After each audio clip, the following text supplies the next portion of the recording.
What is up, people of purpose, and those of you who decided that you can do this thing from anywhere? I go anywhere and everywhere. I go to the ends of the earth for you to find the voices that you need to hear to help you out in your journey. And what is that journey? That journey is productivity from purpose, purpose from productivity. It is being able to do this thing anywhere and everywhere because you, my friend, are not limited to your zip code. I would encourage you to be open to great and fun connections. This is exactly what this is right here for me. I was introduced to Yuri Choi, and I would ask you, just go ahead and find her right now. Put it on pause. Go find her on LinkedIn.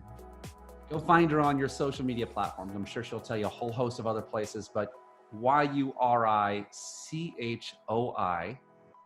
Yuri Choi, phenomenal, amazing woman doing amazing things. And I know you are going to get some good stuff from her today. Yuri, welcome to the show. And before I even welcome you on, tell us, where are you at?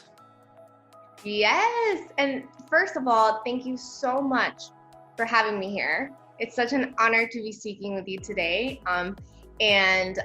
Just be in front of your audience. And speaking of, working from anywhere, I'm currently in Seoul, Korea right now. And I've been here for the last month or so now. It's been a little bit. So amazing. yeah. I should have positioned myself in front of a different part of my map so that I could be in front of you. Seoul, Korea, you've been there for a month. Is this cool or what? Look at us. Yeah. Donnie, it's so weird because I was actually just editing my intro of my book yesterday, and I just had to really sit down and get present, and I ended up changing the first paragraph, and I found myself saying oh my gosh, I can't believe I'm in Seoul, Korea right now, living this life that I dreamed of one day. And it's I'm so honored. I was in corporate for 10 years. I think I told you that. So for me to be able to live this life, being remote, just like you were talking about, location freedom, being in any zip code, and being able to do what I love and serving the people that I get to, it's amazing. So Love it. All right, so we're going to ask you what you do, but listen, that's what happens at any boring, bland party from people who don't know how to get to know people. And before we get there, I want to know, Yuri, what do you love? What do I love in life? Well, I love life. I really am just looking at life as a gift. This is a part of what I get to embody every day, which is just being grateful for every part of life, all the ups and all the downs and all of it. Besides that, what do I love? I love yoga. I love dancing. I love anything that really just gets my body moving and gets me, just excited for life. So love it. Excitement for life. Now, Yuri, you're one of the people that has been able to do maybe something that others of us we've tried to summon the courage to do. And a lot of the people listen on both of these podcasts. If you're listening here, you might be on Sell Anywhere, or you might be on Purpose Driven Executive. Yuri is one of those rare people that just she matches both audiences. And so this is being simultaneously broadcast. But Yuri, you get to do something from your gifts and from your talents, and you do that for the people that you love the most. Can you tell us about what that is, and then talk to us about how did you get there from maybe a little bit of the corporate cage? Yeah. So, a little bit of a background of me is, so I kind of grew up on that cookie cutter life, and cookie cutter for me. It may not be cookie cutter for anyone else, but for me, I really thought this life was kind of already planned out for me. I go to, high school, I go to college, and then I go and get a job and I work there for 50, 60, 70 years, and then I die. Like, I really thought that was what I was supposed to do for the longest time. I didn't know there were any other ways.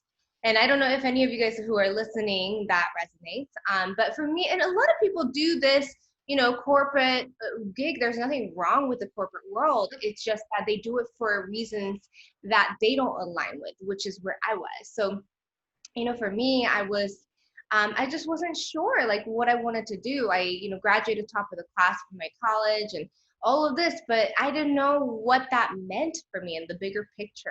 So I went and got a corporate job. I actually went into banking for a little bit.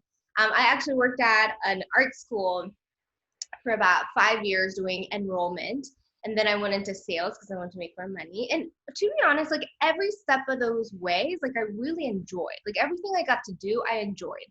It's just that this deep relationship with like, why am I doing what am I doing? Like what I'm doing, I just couldn't get connected to it.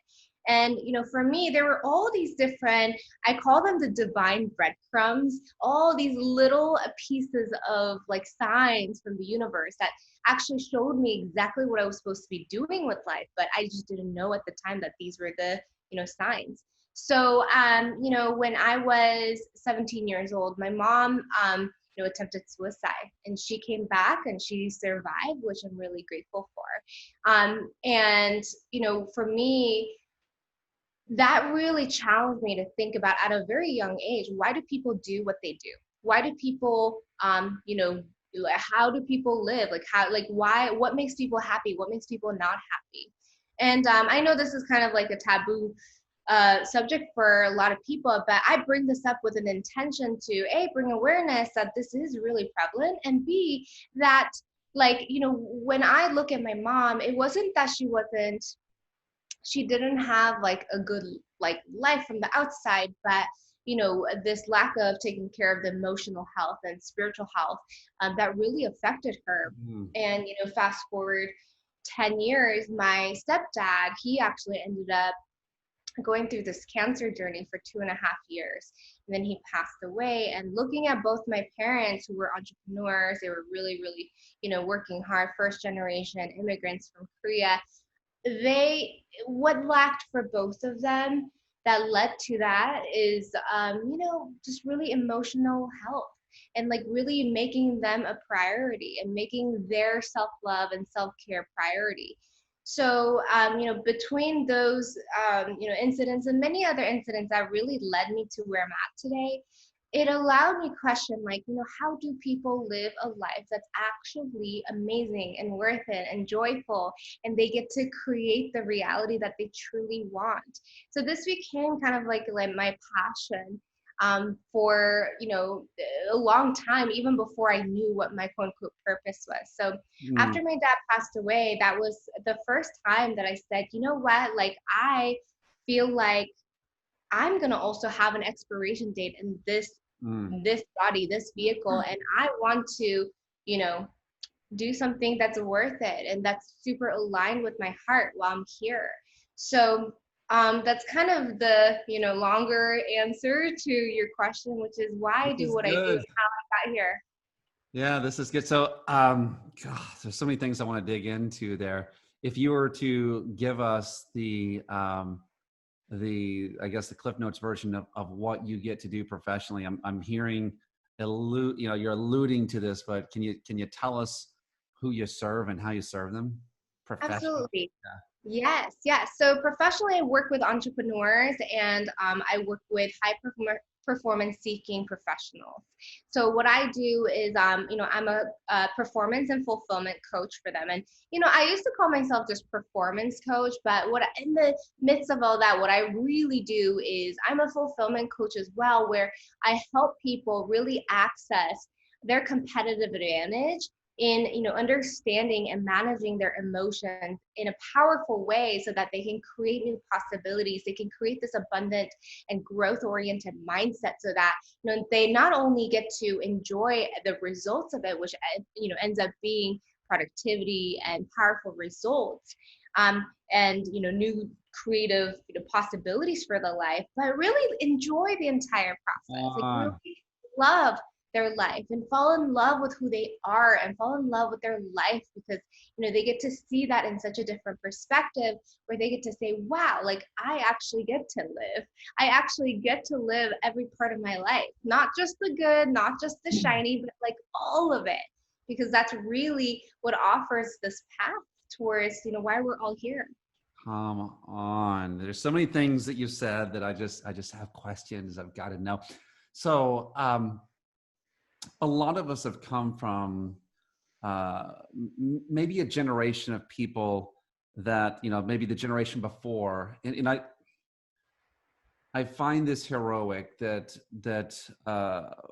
previous generations were willing to sacrifice themselves for the good of their children or their grandchildren, and I know that that's something that a lot of people hold very, very tightly to, of like this idea of sacrifice. And what you just now presented was something a little different. There's the idea of joy. So maybe can you juxtapose those and help us to maybe turn the corner, and why is joy so important? And can I have joy? Aren't I supposed to just die for my children? Like, talk to me about that. Yeah, thank you for bringing that up. That is a very that's a beautiful subject. For the longest time for me, I also lived this life of wanting to sacrifice my joy.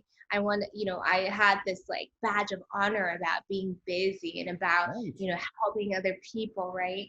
And while that is, beautiful when doing it from a place of filling our own cups first, it can really have a toll on our own self-love and our own desire to be taken care of by ourselves. So, sacrifice to me sounds like we're pouring out of our own cup so that someone else, like you're literally sacrificing your own energy, We're your own limited. joy. Like Yeah. such a limited place, right? Right. So, the thing, and, the word that you use is limited, which I love, which, shows that we're not pouring from a place of overflowing. Right. So if you can actually fill your cup first and you can overflow into this place of being abundant and being full that way, then it no longer becomes a sacrifice. It becomes a win-win, because now you're actually enjoying the process. You're actually, appreciating what you get to give, as well as the other person is receiving what you're giving, knowing that it's not actually taking away from who you are and the joy and the love that you have for yourself. Come on. So, all right. Just, I don't know. Let's talk about that one a little bit more, because when we step into that place, so the place you just now described, there is a labor that comes from duty, which is connected with stress, that's connected with, it's all of the things, it's the have tos, it's the shoulds, and it's all of those things. And I've been saying for a little while that we should get the shoulds kicked out of us, right? So it's like, but on the other side of this, there's this place where when we are doing what we were designed to do, like we're not just giving to others, there's a constant filling. I believe that cosmos themselves, that God himself, there's a pouring into us while we're a conduit. And so then when you are coming from the place of your gifts, when you're coming from the place of your purpose, it's not just that you are sacrificing, like you're being filled as quickly as you're filling other people. Is that what you experience in your, like what you've seen in the range with your clients? Yeah. So let me ask you. So when you say like, um, so or like when I see my clients, are they being in service of others while filling their own cup? Is that what you're asking?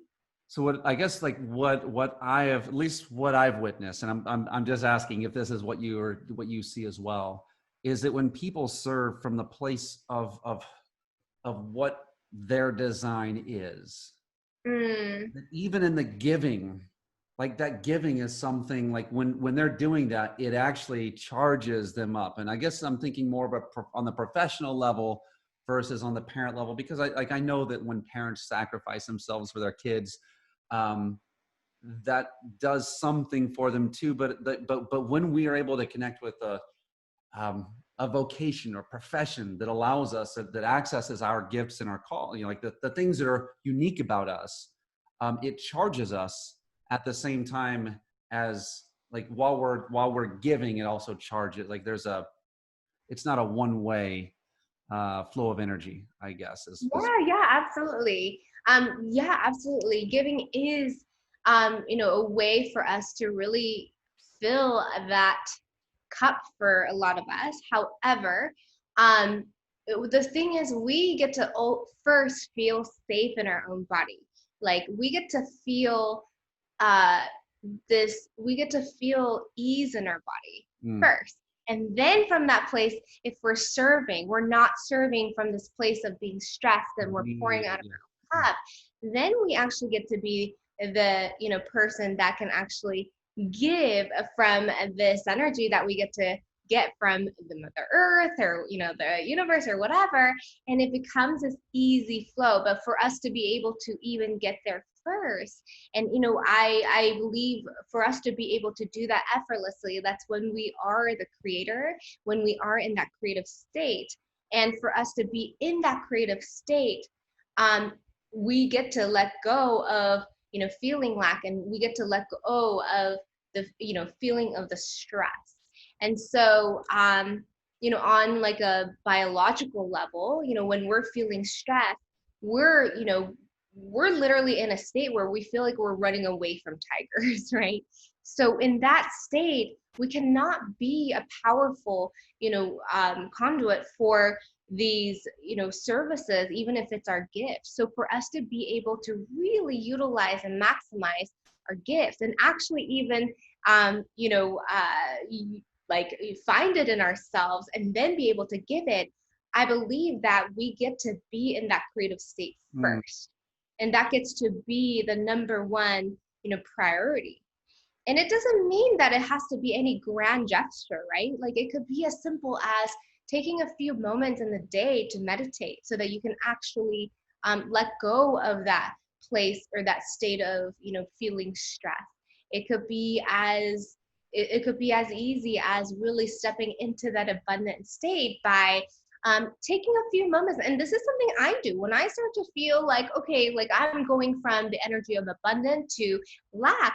I literally take a few minutes and go on LinkedIn, go on Facebook or whatever, and start to ask people questions like, hey, how can I support you? How can I, add value? Who can I connect you to? What do you need right now in the next step in your business that I can be of service? And whatever that looks like. I mean, that's just one way. Or some people do more active community service or whatever, to be able to really just shift that energy into giving. And when we're able to do that, and I guess it could come, sometimes that could be the activator that allows us to get into that abundant state. Yeah, so I hope that makes sense. Yeah. No, this is fun. You said something a moment ago that there's a couple things that have kind of scratched my antenna here as they're going up and listening to you. One of those, and I want you to, we'll see if we can dig into that a little bit. There's this idea of caring for oneself, of even falling in love with oneself.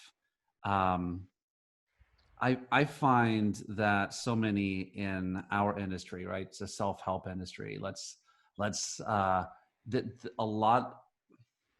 lot of people who want to be needed have created a scenario where others need to feel like they're incomplete, like they're less than, like they're always missing something. Maybe they're not bright, brilliant, amazing. So I need you, Yuri. I need you to make me this. And it's like we create this dependence. But what I hear you saying is really there's like I don't want to say it's an opposite, but there's an alternative, which is this self-love, this self-care, this coming from a place of abundance and of enough. And I don't know, like, can you talk about what you see in that world? Sure. Yeah. So for me, um, the paradigm that I go off of, which is that when I look at humans, I already look at them and say, you're already perfect, you're already whole, you're already complete, you're already everything. Like for example, when a baby is born, you don't look at this baby and say, you're almost there. You don't say you'd be perfect if you just did blank, right? But somewhere along the line, we switch that narrative, whether I don't know, like whether we take that on from our parents when we get on, older or whatever, or just external environment or media or whatever the external factors are. But like at some point, we hear that we're so perfect, just exactly the way that we are, and then we step into this paradigm of no, we'd be perfect if we were able to just get that A. We'd be perfect if we were able to just be on that sports team or whatever it is. So this is the process of really just remembering who we really are, which we were born perfect. We were born a miracle. Like the fact that we're born and we're actually breathing and living, there's like 1 in 400 trillion chances that should have even happened. And somewhere along the line, we forget that. We forget that we're already like a breathing miracle. We are already this breathing like dot of just potential, like infinite potential. So really, it's going back to remembering who we really are, so that way we can remember that things are already abundant. Everything is already abundant. We are the ones that create this illusion of lack, and then from that space, it's hard to really truly give. If you're in the state of lacking, it's hard to really recognize that everyone can win, that there is enough for everybody. You don't have to compete for anything. You don't have to put anyone down. You actually get to lift everybody up at the same time. And I believe that level of creating the win-win and collaboration can come when everyone already feels that they're at, their whole and they're perfect exactly the way they are. And I know for your audience or my clients initially, when they come to me and I say that for the first time, they're like, mer, mer, mer, like, I'm not perfect, like their thought process is that they go into is like, I'm not perfect. Like I've been telling myself for the last 20 years that I'm definitely not perfect. So Right. it's, something that's hard to receive at first, but the more and more that you get to practice, and self-love, I believe, is practice. It is training. So the more that you can really internalize that, things just become easier, so. Yeah, and I want to. There's something you said earlier that I want to come back to. Effortless change from the place of the creator. Have you ever read the book "Can't Hurt Me" by David Goggins? Have you heard of it? I've heard about it, I read pieces of it. Yeah. Phenomenal, intriguing book, amazing life. But it's almost like it's like the mechanisms that he deploys are, and again, like I don't know the guy, so I'm definitely not casting judgment. Um, it's almost coming from the opposite side where and I've been there, by the way. I've been on the opposite side of it. Instead of like change coming from love and saying, hey, this is just actually me becoming more of me and allowing it to be fun and exciting. And by the way, that's the way we keep it, and it stays. There's this other way that's fear activated or lack activated, and I suck and I hate myself and why am I so stupid and all of these things, and I have to prove myself this way. And if you read his stories, again, guy's done amazing things, but it's always been this chip on his shoulder where he's always had to believe that he had to prove himself, or someone said he couldn't, or it caused, if I were to sum it up, it caused him to go in and say those things. I hate me. Like I'm a piece of crap. I'm fat. I need to get, and then he does these amazing things from that, inability to accept himself as whatever. And, but he does these great things. Now in the process, he's been divorced several times. So like maybe he does admit to not being the nicest guy, but is that what you see? Like, do you see that most of us are trying to change with negative activators, and then what do we do about that? Like, how do we reverse that, Yuri? If that's the way that we've come up and learned, and I'm an achiever, and this is what I have to do. I have to buckle down, and I know I kind of packed a lot into that little space, but Yeah. So I thank you for bringing that up because you're absolutely right. I think there's two ways that you can take massive action. And one is to move away from pain, move away from something that's hurting you. And that's a place of desperation, right? And then there's another way that you get to take massive action, which is through inspiration and going towards a vision, going towards a goal. So for me, I can totally resonate with that story as well because um, I call myself the recovering perfectionist because this is totally my story. I'm the recovering high achiever, like the typical, high achiever perfectionist person that has recovered, and there's still reminiscences of it sometimes, but for the most part. So, for me, for the longest time, I was in this place of moving away from pain. It got me massive action. Like, so for example, I moved actually from Korea to America when I was 11 years old, not knowing a word of English. So I remember there was a very painful moment for me at a very young age. I was in the bathroom and these two girls walked in. They saw this, gross stall in the bathroom, and they opened it and they said, "Oh, it's probably one of those stupid," in quotes, ESL kids. I was an ESL kid at the time, and I couldn't I'm sorry, I couldn't speak English, but I could hear and understand. oh, So at wow. a young age, I remember feeling just really hurt by that. And then what did I do? I went to that place of, oh, I'll show them. It's kind of like that story you were telling. I'll show them. So that summer, in a language I didn't know, I read that first summer, first month, I read 30 books. I don't know how I did that. I can't even do that now. And I know the language. So as you can see, that something activated, that pain activated massive action. So Hmm. for me, I was able to, by that, after that summer, I went back, I'm like, I'm done with ESL. And they're like, no one's ever done with ESL after 4 months. I'm like, I'm done. Please, give me a test or something. So then I ended up being in a regular English class.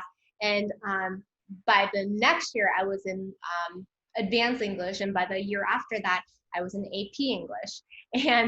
And those girls weren't. So it that fueled my I'll show them kind of Yeah. energy.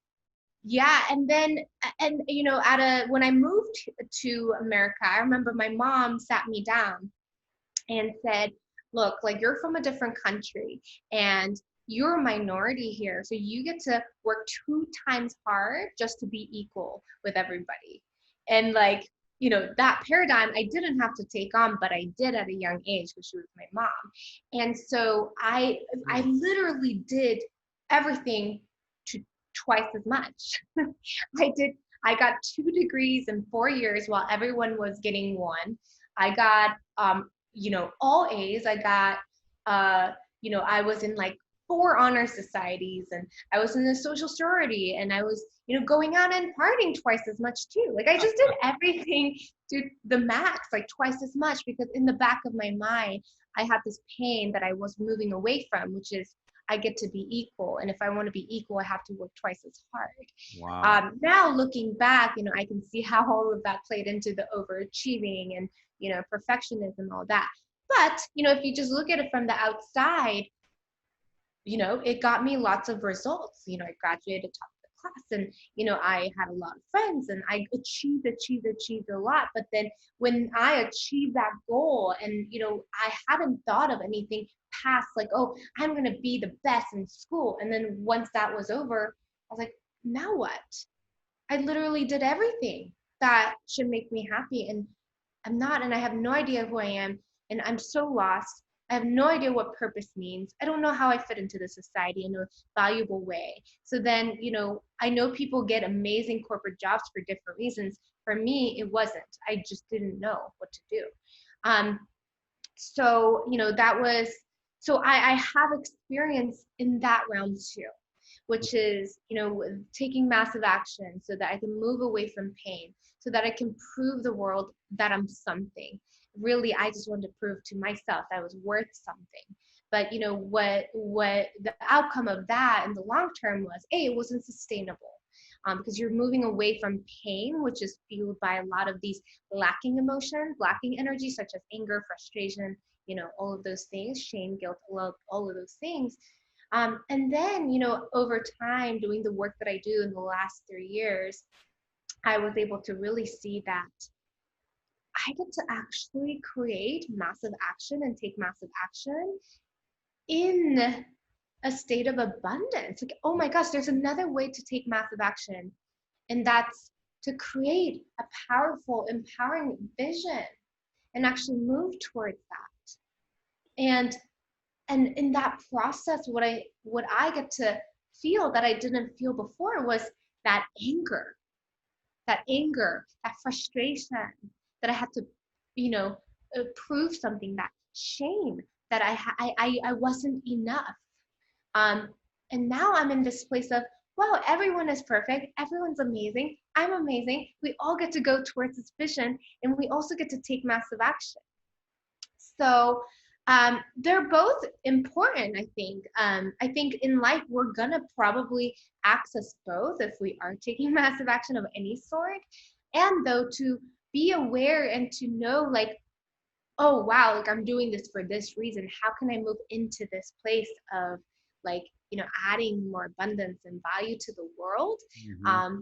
That's also even more powerful, because now then everybody gets to win. Love that. Well, I mean, especially, I think just even the idea that even from like, for whatever, we reacted to a pain, and it's not a bad thing. Like, we were surviving, right? We're not going to be too harsh on the survivor, right? Surviving is important, but it also is limiting. I've worked with people, and you've worked with people who they're only surviving. They might be at a high level. They might be earning $1 million or 2 or 5 million, but they're still, like, they're doing it like they're running from something that's chasing them. They're avoiding pain rather than moving towards what they love. And why do you think it is? Like, psychology says that people move. There are two motivators. It's pleasure and pain. You're either moving Mm-hmm. towards pleasure or you're moving away from pain. Why is it that people are more likely, why do you think, to move away from, like, that pain is the more, I wouldn't say dominant, but I mean, if we were to look over the landscape, more people are reacting to pain or trying to avoid pain rather than moving towards what's in their heart, what they love, and what they can create. Why do you think more of us are choosing to be motivated by pain? Oh, yeah, that's an interesting inquiry to be in. Well, I think a lot of us, we have trained ourselves to move away from pain at an early age to a certain extent. I can't speak for everybody, but in a certain capacity, we're kind of moving away from the pain of not getting validation from our parents, not getting validation from the society. Like, that's kind of how we're programmed at an early age. So then we're constantly doing that. And then at one point, we're like, whoa, we actually, we don't stop and reflect, like, wait, I don't really need my parents' approval anymore. Like, Hmm. I'm in my 30s, 40s, 50s, 60s, whatever.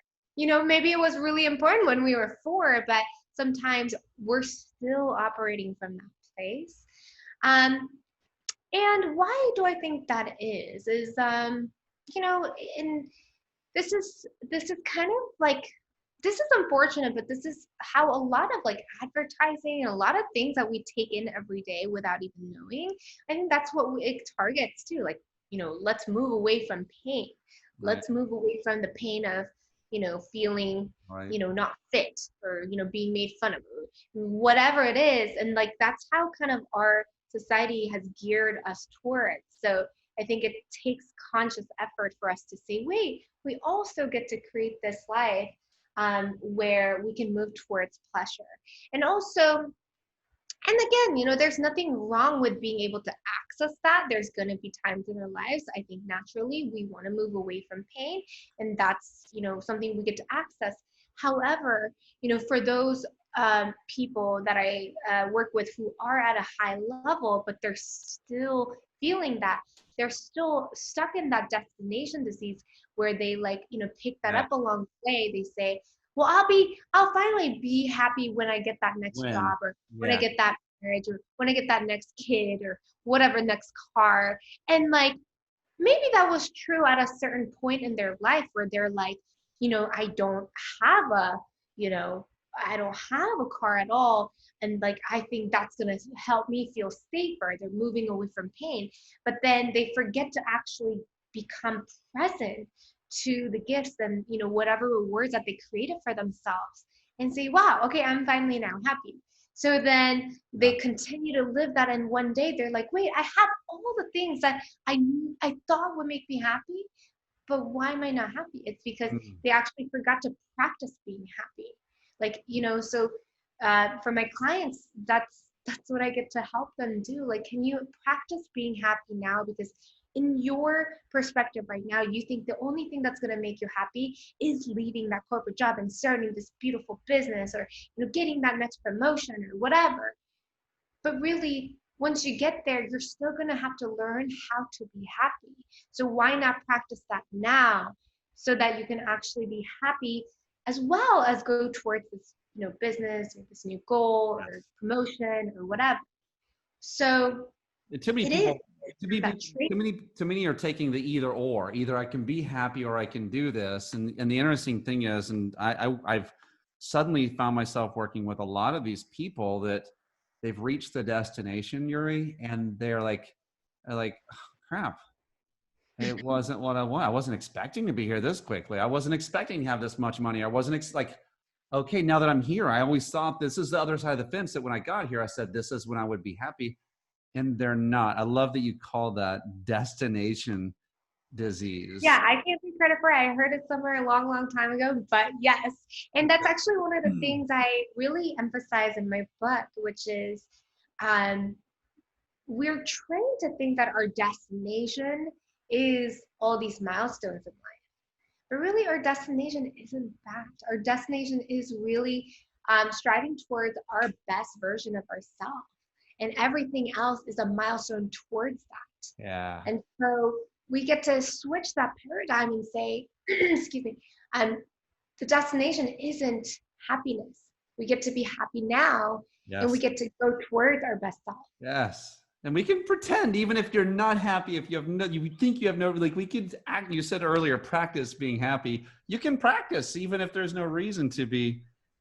And I love that. You made me think of the John Wooden quote where he said, make today your masterpiece. And it's like, that's the place. I have a friend who always talks about like, and I honestly, I stole it from him, but he, like time management is win the day. Like if you want to have time, like a good year, have a good month. If you want to have a good month, have good weeks. If you want good weeks, have a good day. If you want, it's like win the day. It's about winning your day. And I love that. I want to dig into some leadership stuff. And Sure. we got some people who kind of got to the top by being maybe that person that was a little bit harsh and mean to themselves. And usually when people are that way to themselves, how are they to other people? And so they performed. Now they're in a place of leadership and they're like, I don't know why no one listens to me.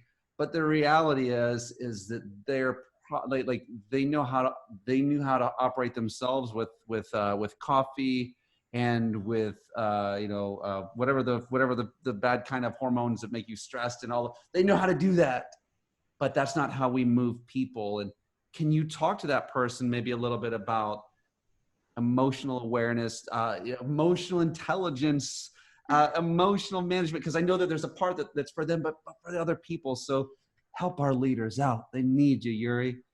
Yeah, thank you. And that paradigm, I think, is either dead or dying, which is that you get to be that fearful dictator leader where you get to scare people into action. Like, I think that is completely dying in this new era that we're in. What confidence, what leadership looks like is being able to be vulnerable, to be able to be authentic, and to be able to own their deepest failures as well as deepest wins. Because now they get to show up as all of them. the reason that, the only reason that they wouldn't is because they don't feel fully aligned with who they say they are. Because if they knew who they were and what they stand for, then it wouldn't matter what their failures are. It wouldn't matter what their wins are. They just get to say, like, look, this is who I am. I have my core values, and this is how it aligns in every single way. And this is all of me. And you get to, and when you say like a lot of leaders talk about being the example, leading by example. But if you're only showing up as this much, are you really leading by example? Right. Like, are you leading by selective example, Right. or are you leading by all of it? And so, really, that the practice gets to be for leaders is being able to really be authentic and vulnerable and own all of who they are by staying aligned. To be able to do that powerfully, it takes self-reflection. It takes honest conversations with yourself. It takes the ability to step into courage to say, what are the emotions around the things I don't want to talk about? What are the emotions that I hide? I mean, it actually goes on both ends. For me, when I wasn't owning some of my shadows or dark stories of who I am, I was actually also hiding away some of the biggest wins and the celebrations of who I get to be. It actually went on both ends. It's not just like one way or the other. When people, for example, when people have a hard time self-promoting or really talking about their wins, I don't go into, okay, why aren't you able to talk about these wins? I go into, look, let's talk about the shadows that you haven't addressed, because that's actually going to open up like all of you. And that's also going to give you the permission to show up as all of you. So, with that said, the same things that's stopping them from not talking about their wins is actually the same things that's stopping them from not talking about their shadows also. Whether it's, do I feel like I'm enough, or do I feel shame about like whatever it is? But if you get to say like, hey, these are the ways I've screwed up, these are the ways that I've won, and I still love who I am, that's when we get to say, okay, like now I can talk about who I am and I can actually be the leading example. And it's a constant practice. No one's perfect. I'm not perfect by any means, but it's really just this practice of, okay, like, let's come back to alignment, let's come back to who I really am, let's come back so that and then actually let me take responsibility for all the wins and all the failures. Like, why did that happen? How did I stay out of alignment? What did that teach me? How can I come back to alignment so that that becomes a part of my story? And like, it's this constant practice of coming back, so that way we can show up fully. So That is so good. Leaders, listen to what Yuri is saying. I mean, when you are vulnerable, you're real, right? Nobody is drawn to a Superman or a Superwoman, but the person who is able to own I love how you said, own your shadows. The person who is able to own their shadows, it's like there's something that's humanizing. There's something that we can touch. You're not walking on water anymore, and you made it through, and it demystifies it, and it connects us to you. The parts that you're afraid of are actually probably the parts that you're going to benefit the most from. I used to hate the fact, but I knew it was the right thing to do, that for a while, almost all of my speeches started out with me sharing my greatest business failure that caused us to have to move with our I love that. into my parents' home in my mid 30s. Yeah, it sucked, but it was like, but being able to share that, like I almost every time I did it, like people were crying, they were connecting, and I would say that it was the one thing that connected them, to me. I haven't spoken in front of a crowd in a little while, but that is that's where we need to function. And for you guys, listen, take a page off of Yuri's playbook and go and find, like, before you go and tell someone what to do, why don't you back up? And of course, there's all the understanding, all those things, but share a time when maybe it didn't go well for you. That same thing. Yeah. you'll get a different response. Just a simple exercise you can try. I want to ask Yeah. something, I want to ask how you see this, Yuri. So someone comes to you, and they're in the place where people are when they come to you, and you're saying, hey, I can connect you with the real you, and we can get you to where you should be, and it's gonna be effortless, and you're gonna be a creator in this spot. How do you help others to release the creator, to have effortless change? And I'll throw another one into this big giant recipe. How do you reverse engineer, and whatever success is, I don't know how that's defined, but how do you reverse engineer their version of success? Like, what's your secret recipe? Woo! It's a lot of so very Take rich any part of that you questions. want. Yeah. Okay. So how do I reverse engineer this idea of success? And first of all, I ask them what they want, what they think they want, right? What they think what they think their level or idea of success is. And at first they might go to, well, I got to get back into, having this type of business, having this type of team, or whatever it is, like their actual quote unquote pain point that got me to that conversation. Mm-hmm. And then, okay, so you want this car, you want this promotion, you want this business to be a certain way, or this milestone, or, you want to make, whatever amount of money or whatever their goal is. Okay. How do you want to feel? How will that make you feel? Okay. And they get to say, what? Any First they're like, blank what do you stares mean? at that question? Yeah. I'm Yes. like, so what are you doing all this for? Like, what is that feeling that you are really wanting? And then, we go deeper into that. And in the end, um, it's usually about, they want to feel secure or safe. They want to feel adventurous, or they want to feel love and connection, or they want to feel like they're contributing, or they want to feel like they're growing. They want to feel happy. They want to feel whatever, right? Okay, so let's work from that place. If you were to feel that way right now, what becomes available to you? And they're like, what?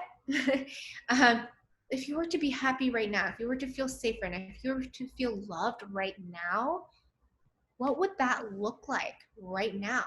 And so I invite their physical body to experience that for a moment.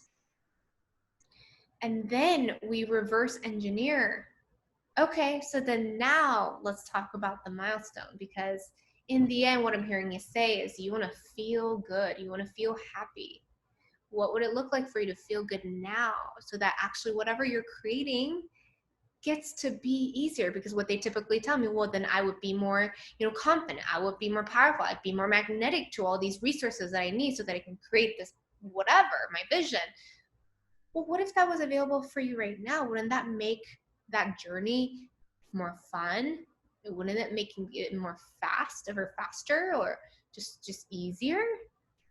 And they're like, yeah, okay, so then let's start there.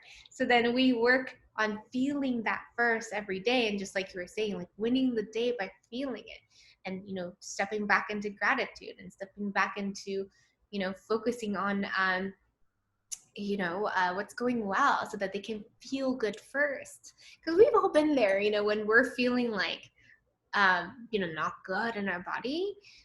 No matter how amazing, like all the resources you have, you just can't get creative about how to utilize all those tools, right? But then, like, we've also been there when we're feeling creative and we're feeling so good about ourselves. We're feeling at peace.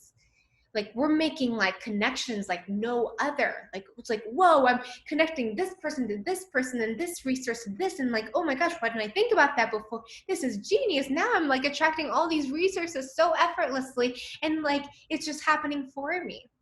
So it's kind of the long-winded answer. I hope that answered your question.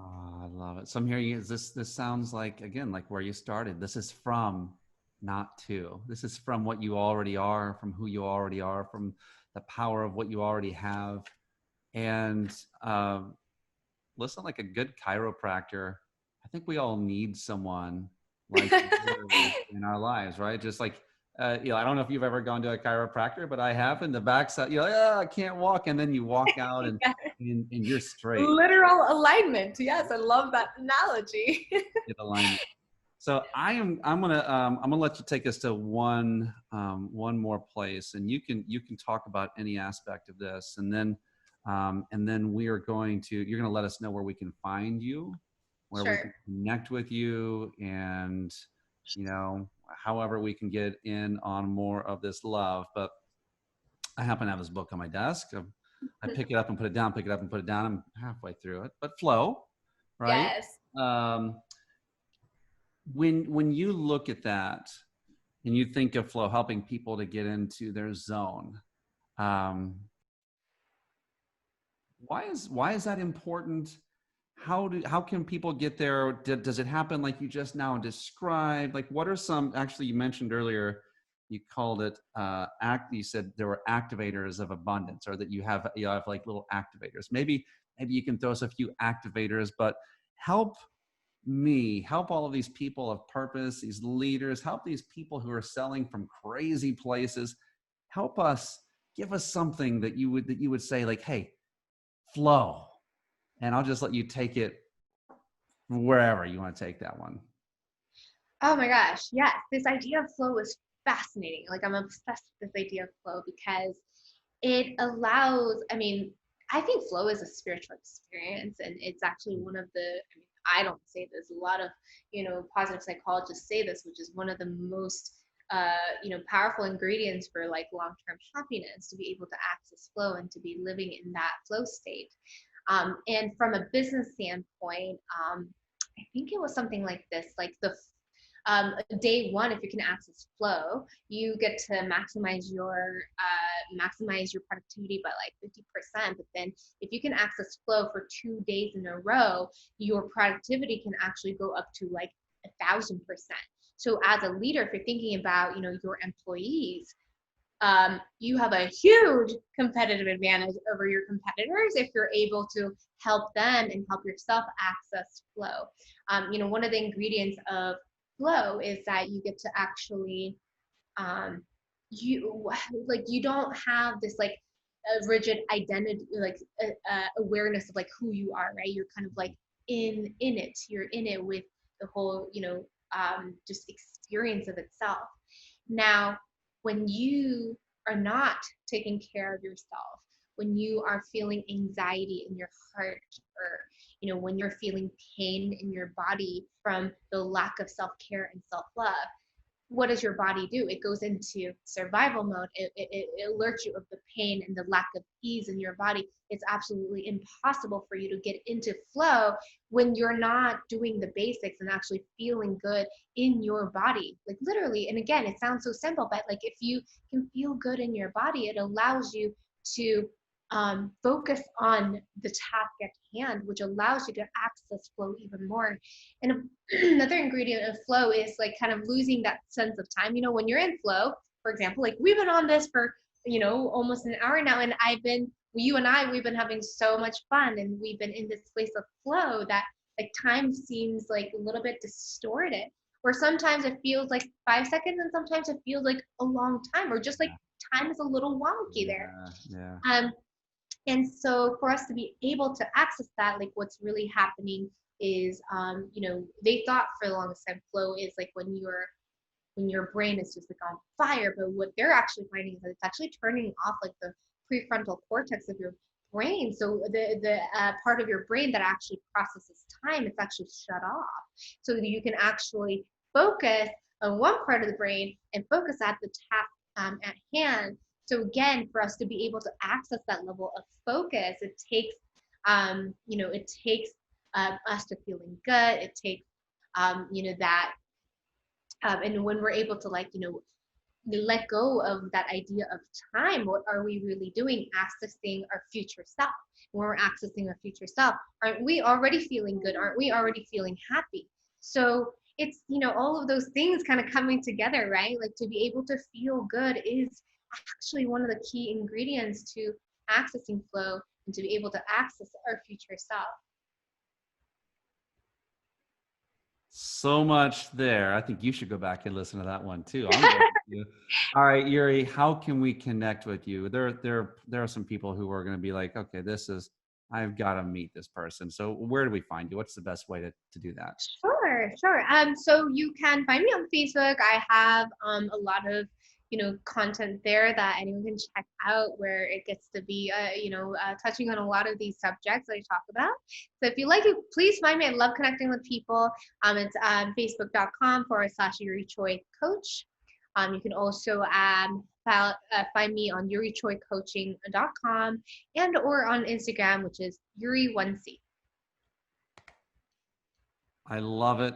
Yuri 1C. Is it? That's the number 1 and then a C. Is that what it is? Yeah, Yuri, number 1, and then C. Okay. All right. Cool. Just clarifying that, ladies and gentlemen. You've heard it here. This is Yuri Choi, traveler, coach, time traveler, helping you to own your own shadows. Find her. Continue this party. You need to go do this. And I know that when we connect with love, we're connecting with the greatest multiplier that bends time and reality, that gives strength that didn't exist before. And I hope that you will take this into what you're doing as you're leading, what you're doing as you're selling. And I want to stir you and compel you that every single person that's listening deserves and needs a good coach. And so go find Yuri. She told you where to find her. Thanks a lot for being with us today, Yuri. Thank you so much, Donnie, for having me here. It's been an absolute pleasure and honor. It's been so much fun speaking with you, and I appreciate you so very much. And thank you to your audience. I really appreciate all of you guys for listening and just enjoying and being in this moment with me today. So appreciate everyone.